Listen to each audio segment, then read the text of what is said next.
ரொம்ப வருடங்கள் கழிச்சு இந்திய நேவியோட ஒரு முக்கியமான கோரிக்கையை அரசாங்கம் நிறைவேற்றிருக்காங்க. அது என்ன அப்படின்னு பார்த்தீங்கன்னா, இந்தியாவில் நியூக்ளியர் அட்டாக் சப்மரைன்ஸ் அப்படின்னு சொல்லக்கூடிய ஒரு மிக முக்கியமான ஆயுதத்தை உருவாக்க போகிறோம். ஸோ இன்னைக்கான காணொலியில் நம்ம எதை பற்றி பார்க்க போகிறோம் அப்படின்னா, இந்த நியூக்ளியர் அட்டாக் சப்மரைன்ஸ் நமக்கு எதற்காண்டி தேவைப்படுது, சீனாவை அடிக்கிறதுக்கு நமக்கு எத்தனை சப்மரைன்ஸ் தேவை, அண்ட் இந்த சப்மரைன்ஸை உருவாக்குறதுக்கு தேவையான எக்யூப்மெண்ட்ஸ் எப்படி நம்ம கிட்ட இருக்குது, இது எத்தனை வருஷம் எடுக்கும் அப்படின்றத தான் தெளிவாக இந்த வீடியோவில் பார்க்க போகிறோம். நான் உங்கள் ஆகாஷ், தமிழ் பொக்கிஷம் வழங்கும் டிபி டிஃபென்ஸ். முதல் விஷயம், ஒரு நியூக்ளியர் அட்டாக் சப்மரைன் அப்படின்னு சொல்லக்கூடியது ரொம்ப ரொம்ப முக்கியமான ஒன்று. கடலில் இருக்கக்கூடிய ஒரு 5th ஜென்ரேஷன் ஃபைட்டர் ஏர்க்ராஃப்ட் அப்படின்னு நீங்கள் வச்சுக்கலாம். ஸோ இந்த சப்மரைன்ஸுக்கும் மித்த சப்மரைன்ஸுக்கும் இருக்கிற முக்கியமான வித்தியாசமே, ஒன்ஸ் இது தண்ணிக்குள்ளே போயிடுச்சு அப்படின்னா தண்ணியை விட்டு மேலே வரணும்னு அவசியமே கிடையாது.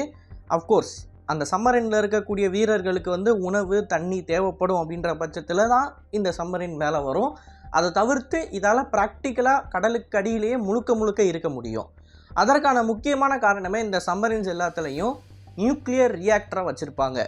பொதுவாக ஆரம்பத்தில் ஒரு சம்மரின் அப்படின்னு சொல்லக்கூடியது உருவாச்சு அப்படின்னா, அந்த சம்மரின்ஸுக்கு பவர் கொடுக்குற விதமாக ஒரு பேட்டரியை செட் பண்ணி வச்சுருப்பாங்க. அண்ட் இந்த பேட்டரியை சார்ஜ் பண்ணுறதுக்கு ஒரு டீசல் மோட்டார் ஒன்று வச்சுருப்பாங்க. இப்போ இந்த டீசல் மோட்டார் அப்படின்றது ஓடிச்சு அப்படின்னா சம்மரினை தண்ணிக்கடியில் வைக்க முடியாது. சம்மரினை தண்ணிக்கு மேலே தான் கொண்டு வரணும். ஏன்னா டீசல் மோட்டர்லேருந்து வெளியே வரக்கூடிய புகை எல்லாத்தையும் அவங்க வெளியேற்றி ஆகணும். ஸோ தண்ணிக்கு மேலே டீசல் மோட்டரை ஓட விட்டு அதன் மூலமாக பேட்டரியை சார்ஜ் பண்ணி, பேட்டரி சார்ஜ் ஆனதுக்கப்புறமா தண்ணிக்கடியில் போகிற மாதிரி தான் முந்தைய காலங்களில் இருக்கிற சம்மரின் செயல்பட்டுக்கிட்டு இருந்துச்சு. இப்போ இந்த சம்மரினில் இருக்கிற பிரச்சனை என்ன அப்படின்னு பார்த்தீங்கன்னா, ஒரு சில மணி நேரங்கள் மட்டும்தான் தண்ணியில் இருக்க முடியும். மித்த நேரங்கள் எல்லாமே தண்ணிக்கு மேலே தான் வரும். தண்ணிக்கு மேலே வந்துருச்சுனாலே எதிரிகளால் ஈஸியாக அந்த சம்மரினை கண்டுபிடிச்சி வேட்டையாடிட முடியும். இதுதான் ஆரம்ப காலத்தில் இருந்த சம்மரினோட பிரச்சனை. இப்போ இது எப்படி மாறுது அப்படின்னு பார்த்தீங்கன்னா, அமெரிக்கா நியூக்ளியர் ரியாக்டரை சம்மரினுக்குள்ளே சுருக்கி வச்சதன் மூலமாக மாறுது. இப்போ நியூக்ளியர் ரியாக்டர் ஹீட் எக்ஸ்சேஞ்சின் மூலமாக எலக்ட்ரிசிட்டியை தயாரிக்குது. இந்த எலக்ட்ரிசிட்டியை தயாரிக்கிறதுக்கு ஸ்மோக் அப்படின்றது வெளியேறாது.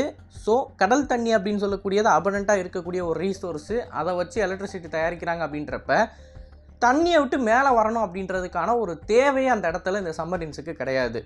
ஸோ தண்ணியை விட்டு மேலேயே வராத ஒரு சம்மரினால் கடலுக்கடியில் ஒளிஞ்சிருந்து சில வேவுகளை பார்க்க முடியும். இல்லை அப்படின்னா எதிரிகளோட போர்க்கப்பல்களை போட்டு தள்ள முடியும். கூடுதலாக ஒரு டீசல் மோட்டர் மூலமாக பேட்டரியை சார்ஜ் பண்ணி அந்த பேட்டரியை வச்சு சம்மரினுக்கு பவர் கொடுத்தோம் அப்படின்னா அந்த எனர்ஜி கொஞ்சம் லிமிட்டடாக தான் இருக்கும். ஸோ இந்த சம்மரின்ஸோட வேகம் அப்படின்றதும் கம்மியாக தான் இருந்துச்சு. ஆனால் நியூக்ளியர் ரியாக்டர் நம்ம பயன்படுத்துகிறப்ப பேட்டரி மாதிரி இல்லாமல் நமக்கு நிறையவே எனர்ஜி கிடைக்கிது. ஒரு சின்ன சைஸில் நிறைய எனர்ஜி கிடைக்கிது. ஸோ அபண்டண்ட்டாக நமக்கு கிடைக்கிற எனர்ஜியை வச்சு நம்ம என்ன பண்ணுறோம், நியூக்ளியர் அட்டாக் சம்மரின்ஸோட வேகத்தை அதிகப்படுத்துகிறோம். ஸோ டீசல் எலக்ட்ரிக் சம்மரின்ஸை கம்பேர் பண்ணுறப்ப இதோட வேகமும் அதிகமாக இருக்கும். அண்ட் இந்த சம்மரின்ஸில் சென்சர்ஸு, சிஸ்டம்ஸு, ஆயுதங்கள் அப்படின்னு சொல்லி அதிகமாக எடுத்துகிட்டு போக முடியும் டீசல் எலக்ட்ரிக் சம்மரினை கம்பேர் பண்ணுறப்ப. ஏன்னா பேட்டரியை வச்சு உங்களுக்கு 10 எக்யூப்மெண்ட்டுக்கு பவர் கொடுக்க முடிஞ்சிச்சு அப்படின்னா, நியூக்ளியர் ரியாக்டரை வச்சு உங்களால் 30 எக்யூப்மெண்ட்டுக்கு பவர் கொடுக்க முடியும். 3 மடங்கு உங்களுக்கு சம்மரினுக்கு கிடைக்கக்கூடிய பவர் அப்படின்றது நியூக்ளியர் ரியாக்டரின் மூலமாக அதிகரிச்சிருக்கு.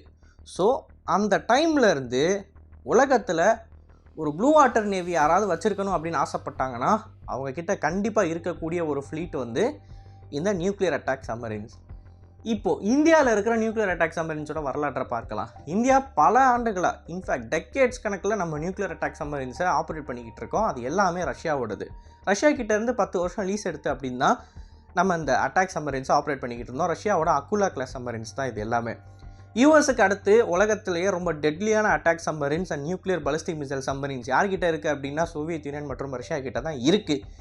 யூஎஸை கம்பேர் பண்ணுறப்ப இந்த சம்மரின்ஸ் குவைட்டாக இல்லை அப்படின்னாலும், யூஎஸை தவிர்த்து உலகத்தில் இருக்கிற மித்த கண்ட்ரிஸோட சம்மரின்ஸோட கம்பேர் பண்ணி பார்த்தீங்க அப்படின்னா இது ரொம்பவே குவைட்டான டெட்லியான சம்மரின் தான்.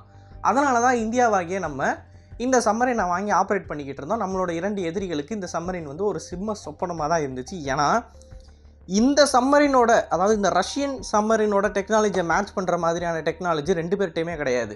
இன்ஃபேக்ட் இப்போ சீனா பில்ட் பண்ணிக்கிட்டு இருக்கிற நியூக்ளியர் அட்டாக் சம்மரின்ஸ் எல்லாமே 1970களில் சோவியத் யூனியன் வச்சுருந்த அந்த சம்மரின்ஸுக்கு சிமிலரான அக்யூஸ்டிக்ஸ் தான் வெளியிடுது. அந்த அளவுக்கு இதோட சத்தம் இருக்குது அப்படின்றத அமெரிக்கன்ஸ் ஒரு ரீசர்ச்சின் மூலமாக கண்டுபிடிச்சிருக்காங்க. ஏன்னா சீனாவை சுற்றி அமெரிக்கா நேவல் பேஸஸை வச்சுருக்காங்க. சீனா ஒரு சின்ன போர்க்கப்பலை நகர்த்தினா கூட அமெரிக்காவுக்கு தெரிஞ்சிடும். ஸோ சீனர்களோட இந்த சம்மரின்ஸ் எல்லாத்தையுமே ட்ராக் பண்ணி அவங்களோட சம்மரின் டெவலப்மெண்ட் ப்ரோக்ராம் அப்படின்றது எப்படி இருக்குன்றதை அக்யூரேட்டாக அவங்க ட்ராக் பண்ணுறாங்க. ஸோ அவங்களோட ரிப்போர்ட் படி 1970s தான் இருக்காங்க சீனா. பட் அவங்க ரேப்பிடாக அவங்களோட டெக்னாலஜியை இன்க்ரீஸ் பண்ணிக்கிட்டு இருக்காங்கன்றதையும் அதில் இக்கி வச்சு தெரிவிச்சிருக்காங்க. இப்போ நம்ம மேட்ருக்கு வந்தோம் அப்படின்னா, இப்போ கரண்ட்டாக நம்மக்கிட்ட நியூக்ளியர் அட்டாக் சம்மரின் இருந்துச்சு அப்படின்னு கேட்டிங்கன்னா 2021 வரையும் தான் இருந்துச்சு. அதோட கான்ட்ராக்ட் முடிஞ்சிருச்சு. 3ஆவதாக நம்ம ஒரு அக்குலா கிளாஸை அங்கேருந்து ரெண்ட் எடுக்கிறதுக்கு அடுத்த இதை பேசிக்கிட்டு இருக்கோம் கான்ட்ராக்டை. இது சம்மந்தமாக ஜெய்சங்கர் அவர்கள் கூட கடந்த 6 மாதத்துக்கு முன்னாடி போய் டேரெக்டாக புட்டின்ட்ட உட்காந்து பேசியிருப்பார். நம்மளோட பிரதமர் கூட இப்போ ரீசெண்டாக போனதில் இந்த முக்கியமான டீலை பற்றி பேசியிருக்காங்க. இப்போ இந்த டீல் வந்து டிலே ஆகிட்டு இருக்கிறதுக்கான காரணம் ஆப்வியஸாக எல்லாருக்கும் தெரியும், ரஷ்யா யுக்ரைன் போர் தான். இப்போது இந்த ஒரு சம்மரைனால் அப்படி என்னடா பண்ணிட முடியும் அப்படின்னு கேட்டிங்கன்னா, ஒரு மெயினான கேரியர் பேட்டில் குரூப்புக்குள்ளேயே புகுந்து கலவரத்தை உண்டு பண்ணக்கூடிய அளவுக்கு கேப்பபிளான ஒரு ஆயுதம் தான் இது. இன்ஃபேக்ட் 2021க்கு முன்னாடி நடந்த அந்த சீனர்களோட ஸ்டாண்ட் ஆஃபில் இந்த சம்மரின் பே ஆஃப் பெங்காலில் போயிருக்கு. அதாவது பே ஆஃப் பெங்காலில் கடைசியாக பார்க்கப்பட்ட இந்த சம்மரின் அடுத்து சில மாதங்கள் எங்கே போச்சு அப்படின்னே தெரியல. ஸோ சீனர்களுக்கு எதிராக லேண்டில் அவங்க பண்ண காரியத்துக்கு கடலுக்கடியில் நம்ம பதிலடி கொடுத்துருக்கோம் இந்த சம்மரினை வச்சு. அந்த அளவுக்கு ஒரு கேப்பபிளான ஒரு ஆயுதம் தான் இந்த நியூக்ளியர் அட்டாக் சம்மரின். ஸோ இந்த நியூக்ளியர் அட்டாக் சம்மரினை நம்ம ரஷ்யன்ஸ் கிட்ட இருந்தே வாங்கிட்டு இருக்க முடியாது. ரஷ்யன்ஸோட உதவியாலேயோ இல்லை அப்படின்னா அமெரிக்கன்ஸோட ஆக்கஸ் டீல் மூலமாகவோ இந்தியாவுக்கு அட்டாக் சம்மரின்ஸ் வேணும் அப்படின்னு சொல்லி நம்ம முடிவெடுக்கிறோம். ஆக்கஸ் டீலில் வந்து நம்மளை சேர்த்துக்கல. ஓகே, ஆக்கஸ் டீலில் நம்மளை சேர்த்துக்கல, நம்ம தான் உள்நாட்டிலே SSBN உருவாக்கியிருக்கோமே, அதாவது நியூக்ளியர் பாலிஸ்டிக் மிசைல் சம்மரின், அந்த மாதிரி நியூக்ளியர் அட்டாக் சம்மரினை உருவாக்கிடலாமே அப்படின்னு சொல்லி இப்போது நம்ம அந்த பிளானுக்கு செட்டில் ஆகிருக்கோம். But nuclear ballistic missile submarine அப்படின்றது totally different, nuclear attack submarine அப்படின்றதும் டோட்டலி டிஃப்ரெண்ட்டு. கோர் கான்செப்ட் படி பார்த்தீங்க அப்படின்னா பாலிஸ்டிக் மிசைல் சம்மரின்றது எதிரிகளுக்கு பக்கத்தில் போகக்கூடாது, எதிரிகளை விட்டு தள்ளி தான் இருக்கணும். ஆனால் அட்டாக் சம்மரின் அப்படின்றது எதிரிகளோட கோட்டைக்குள்ளேயே நுழையணும். இப்போது ரெண்டுத்தோட டிசைன் ஃபிலாசபியை எடுத்து பார்த்தீங்க அப்படின்னா, ஒன்றுக்கு சத்தம், அதாவது சம்மரினுக்குள்ளே இருக்கிற காம்பனன்ட்ஸ் ஒலி எழுப்பக்கூடியதில் வந்து பிரச்சனை இருக்காது. ஆப்வியஸாக இருக்குது, பிரச்சனை இருக்குது. பட் ஆனால் அது அந்தளவுக்கு முக்கியம் கிடையாது. இந்த சம்மரின் வந்து அந்த நியூக்ளியர் பாலிஸ்டிக் மிசைல் ஏவுகணைகளை தாங்கிக்கிட்டு கடலுக்கடியில் தொடர்ந்து 6 மாதமோ இல்லை 1 வருஷமோ இருந்தால் போதும், அவ்வளோதான் இதோட பேசிக் ரெக்குயர்மெண்ட்டு. ஆனால் அட்டாக் சம்மரினுக்கு அப்படி கிடையாது. அமெரிக்காவோட ஏர்க்ராஃப்ட் கேரியராக இருக்கட்டும், இல்லை சீனாவோட ஏர்க்ராஃப்ட் கேரியர் பேட்டில் குரூப்பாக இருக்கட்டும், இல்லை ஃப்யூச்சரில் நம்மளோட எதிரிகள் யார் புதுசாக முளைச்சி வந்தாங்களோ அவங்களோட ஏர்க்ராஃப்ட் கேரியர் குரூப்பாக இருக்கட்டும், அந்த குரூப்புக்கு நடுவில் குரூப்பில் டூப்பாக இந்த ஆள் இருக்கணும். இப்போது இந்த நியூக்ளியர் அட்டாக் சம்மரின் வந்து இந்த காரியத்தை பண்ணணும் அப்படின்னா இது ரொம்ப ரொம்ப குவைட்டாக இருக்கணும். சத்தம் வந்து கொஞ்சம் கூட இந்த சம்மரின்லேருந்து எழுப்பப்படவே கூடாது. சத்தம் அப்படின்னு பார்த்தீங்கன்னா சிம்பிளாக உங்களுக்கு சொல்கிறேன், ஒரு கார் இல்லை ஒரு பைக் வச்சுருக்கீங்க.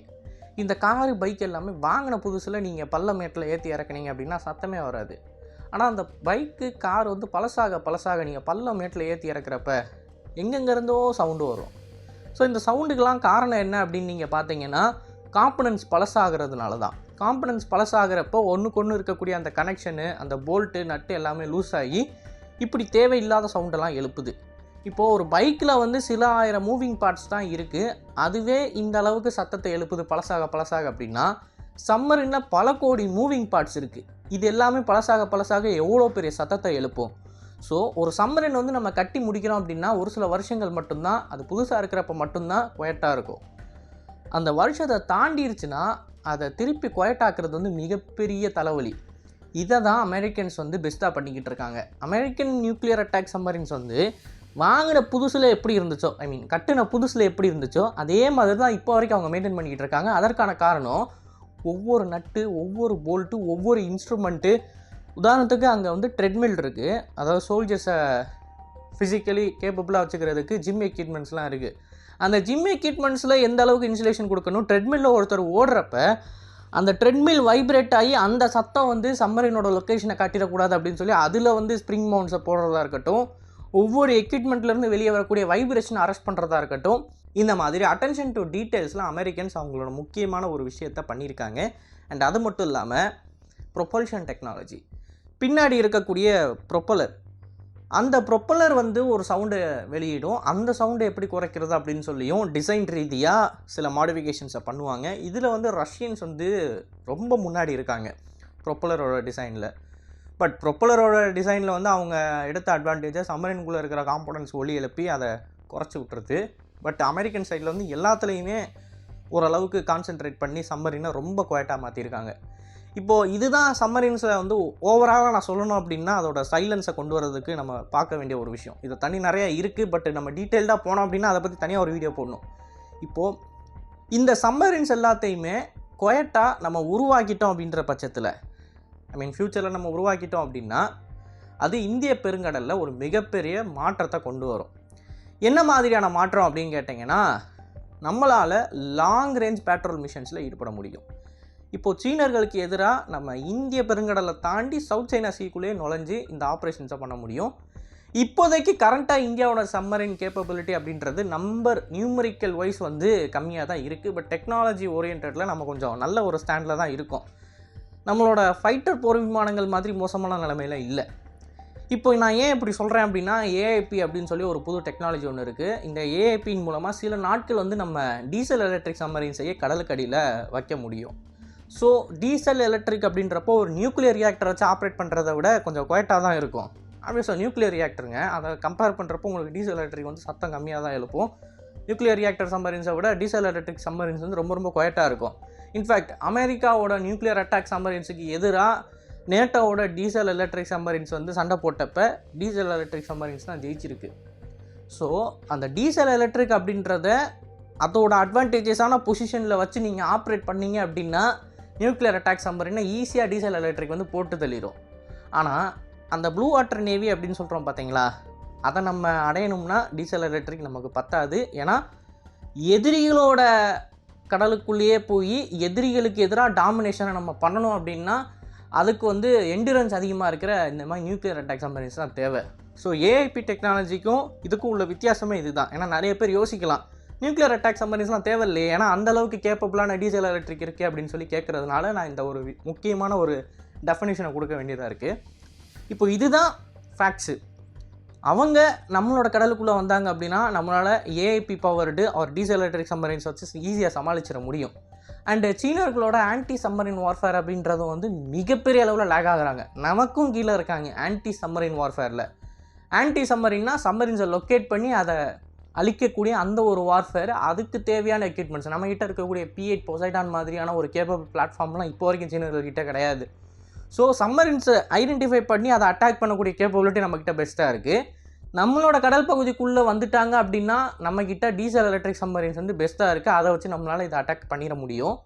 பட் அவங்க நம்மளோட கடலுக்குள்ளே வர மாதிரி நம்ம அவங்களோட கடலுக்குள்ளே போனோம் அப்படின்னா அதுக்கு நமக்கு நியூக்ளியர் அட்டாக் சம்மரின்ஸ் தான் தேவை. இது வந்து காலத்தின் கட்டாயம் அப்படின்னு கூட சொல்லலாம்.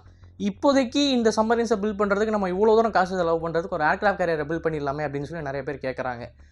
Aircraft carrier at the end of the day ஒரு மூவிங் $1 பில்லியன் டார்கெட் அப்படி தான் நம்ம சொல்லணும். ஏன்னா ஒரு போர் அப்படின்னு இருந்துச்சுன்னா ஃபஸ்ட்டு அடிக்கணும்னு நினைக்கிறது ஏர்க்ராஃப்ட் கேரியரை தான் டார்கெட் பண்ணுவாங்க. 2 நாட்டு கடற்படையும் அவங்களும் டார்கெட் பண்ணுவாங்க, நம்மளும் அதான் டார்கெட் பண்ணுவோம். ஸோ இந்த மாதிரி சம்மரின் பிளாட்ஃபார்மில் நம்ம இன்வெஸ்ட் பண்ணுறது வந்து ஒரு நல்ல ஐடியாவாக தெரியுது. அதை தான் நேவியும் எடுத்திருக்காங்க. நேவியும் வந்து இந்த INS விஷால் ப்ராஜெக்ட்டுக்கு இப்போதைக்கு எங்களுக்கு எந்த விதமான ஃபண்டிங் வேணாம், இதை ஃபஸ்ட்டு பண்ணுங்க அப்படின்னு சொல்லி தான் இந்த சம்மரின் ப்ரோக்ராமை இனிஷியேட் பண்ணியிருக்காங்க. ஸோ ஸ்டார்டிங் ஃபேஸில் 2 சம்மரின் வெளியே வரும். அதுக்கடுத்து தொடர்ந்து இதை 6 வந்து கூட்டுவாங்க. ஃபஸ்ட்டு ப்ரொடக்ஷன் வந்து எப்போ முடியும், முழுசாக இதை எப்போ இன்டெகிரேட் பண்ணுவாங்க அப்படின்னா அதுக்கு இன்னும் 10 வருஷம் இருக்குது. கரெக்டாக சொல்லணும் அப்படின்னா 2037, 38 அந்த டைமில் தான் நமக்கு இந்த சம்மரின்ஸ்லாம் வந்து சேரும். அது வரைக்கும் ரஷ்யன்ஸோட சம்மரின்ஸ் வச்சு தான் நம்ம சமாளிச்சாகணும். இப்போது 37, 38 வந்து ரொம்ப பெருசாக இருக்கே அப்படின்னு நினச்சிங்கன்னா ஆமாம் அது அப்படி தான். ஏன்னா நான் சொன்ன மாதிரி ஒரு நியூக்ளியர் பலிஸ்டிக் சம்மரின்ஸுக்கும் இதுக்கும் வந்து நிறைய வித்தியாசங்கள் இருக்குது. INS அரிகாத்தில் யூஸ் பண்ணுறதெல்லாம் பார்த்தீங்கன்னா 83 மெகாவாட் நியூக்ளியர் ரியாக்டர் தான். பட் நம்ம இப்போ பிளான் பண்ணியிருக்க நியூக்ளியர் அட்டாக் சம்மரின்ஸுக்கு வந்து மினிமம் 190 மெகாவாட் நியூக்ளியர் ரியாக்டர் இருக்கணும் அப்படின்னு சொல்கிறாங்க. ஏன்னா அதோட வேலை வந்து 4 ஏவுகணை ICBM லான்ச் பண்ணுறது தான். பட் இதோட வேலை அது மட்டும் கிடையாது. ஷிப்பை ட்ராக் பண்ணணும், ரெக்கானசன்ஸ் எக்யூப்மெண்ட்லாம் இருக்கும், அதை மாற்றி நம்ம பிரம்மோஸ் ஏவுகணை இருக்கும், டார்பிடோஸ் இருக்கும், நிறையவே வெப்பன்ஸ் பிளாட்ஃபார்ம் இருக்கும். கன்வென்ஷனல் பவர் அப்படின்னா அது சும்மா கிடையாது. ஸோ இவ்வளோ தூரம் அதிகமான சிஸ்டம்ஸ் இருக்கிறப்ப பவரும் நமக்கு அதிகமாக தேவைப்படும் இல்லையா? ஸோ 190 மெகாவாட்டில் ஒரு நியூக்ளியர் ரியாக்டர் கண்டிப்பான முறையில் இருக்கணும்னு சொல்கிறாங்க. ஸோ அதை டெவலப் பண்ணுறதே ஒரு பெரிய தலைவலி. 83K வந்து நம்ம ரஷ்யன்ஸோட ஹெல்மெட் மூலமாக தான் இந்த நியூக்ளியர் ரியாக்டரை டெவலப் பண்ணியிருக்கோம். 190லாம் அப்போ ரொம்ப ரொம்ப கஷ்டம். ஸோ இவ்வளோ தூரம் ப்ராசஸ் இருக்கிறதுனால 10 வருஷம் அப்படின்னு சொல்லியிருக்காங்க. இது எப்படி போகுது அப்படின்றத நம்ம பொறுத்து இருந்து பார்ப்போம். ஸோ இந்த வீடியோவில் நான் சொன்ன ஒரு எக்ஸ்ப்ளனேஷனை பற்றியும் இந்த நியூக்ளியர் அட்டாக் சம்பரன்ஸை பற்றியும் உங்களுக்கு அடிஷ்னலாக ஏதாவது தெரியும் அப்படின்னா மறக்காமல் கமெண்ட்ஸில் பதிவிடுங்க. அண்ட் என்னடா வீடியோ 3 நாளாக போடலையே அப்படின்னு கேட்டிங்கன்னா டெசர்டேஷனில் இருக்கேன். அப்புறம் பார்த்துக்கலாம் அப்படின்னு சொல்லி இன்னும் 10 நாள் தான் டைம் இருக்குது. ஸோ இந்த மாதம் கொஞ்சம் முடிகிற வரைக்கும் வீடியோ இப்படி தான் வரும். அட்ஜஸ்ட் பண்ணிக்கோங்க. நல்லது இப்போ வருது. நல்ல சமுதாயத்தை உருவாக்கும். நன்றி, வணக்கம்.